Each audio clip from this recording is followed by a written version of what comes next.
oltre ad essere treni sicuramente più comodi, più accessibili, più tecnologici, più scattanti, sono i più scattanti di Europa, quindi viaggiano come una metropolitana e questo permette di arrivare sempre ancora più puntuali, sono più sostenibili, riducono consumi energetici del 30% e sono riciclabili fino al 97%, perché la nostra azienda punta molto anche sul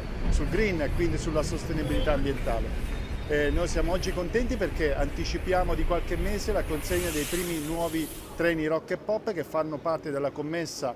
che vale 43 nuovi treni del contratto di servizio firmato a gennaio del 2018 qui in Liguria, un investimento di quasi 400 milioni che permetterà di rinnovare tutta la flotta per i pendolari di questa regione. Noi sappiamo che il treno in questa regione è un mezzo vitale, quindi stiamo correndo, stiamo giocando d'anticipo proprio per dare ai pendolari di questa regione nuovi treni comodi, sicuramente anche dotati di